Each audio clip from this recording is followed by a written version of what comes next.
William was in love with Jesus and set out to read his Bible again. Sitting here in this room and starting in Genesis chapter 1 verse 1, he made his way methodically through the Bible using his Cruden's Concordance. When he came across a word or a verse that he did not understand, he would cross-reference it until he came to a full understanding. He came to Daniel 8:14, unto 2,300 days, then shall the sanctuary be cleansed, and did not understand it.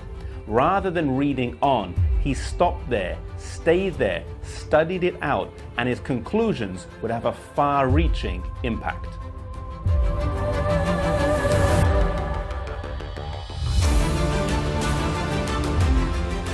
The motivating factor in William's life was not a pursuit of head knowledge, but it was his love of Jesus. It was a deep love and a force that kept him going.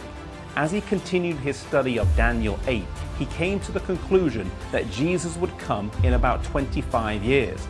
As he studied and restudied, he concluded in 1818 that Jesus would come around the year 1843.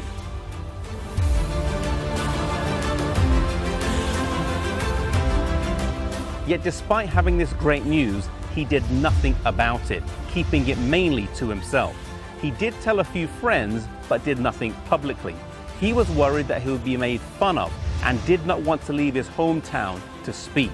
He did write some articles that were published, but as yet he had done no preaching.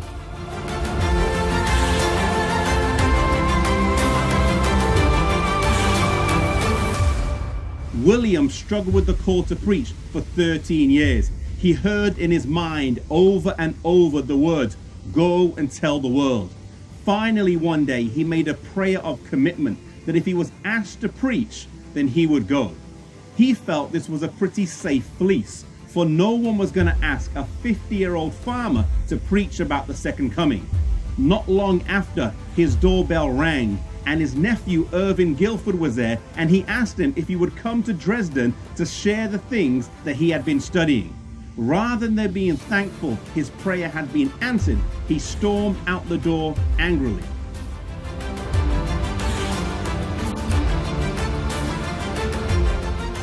He walked out of his house and came to this maple grove here and paced up and down. His daughter Lucy followed him, and after watching a while, she went back inside and said, "Mommy, something's wrong with Daddy." You see, something was wrong. He was under conviction and could not reason his way out of it. His nephew lived over half an hour away, which meant he left his house before Miller prayed the prayer of commitment, and he could thus see the moving of God in this situation. As the sign says, he went in a farmer and came out a preacher.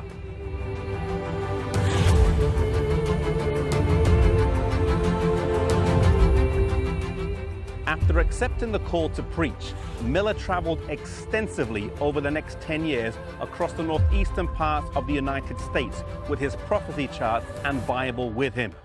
Many were converted, and the revival wasn't linked to a particular denomination.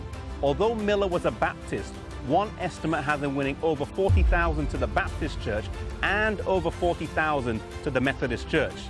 It was not long before he would meet up with Joshua V. Hines, thus extending his influence from the spoken word to the written word.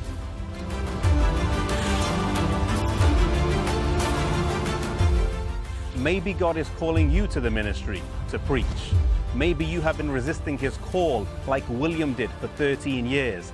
I want to assure you that the best place to be is safe in the peace that you are not resisting the Holy Spirit and that you're following God's will for your life. If God is calling you, then step out in faith and let him lead.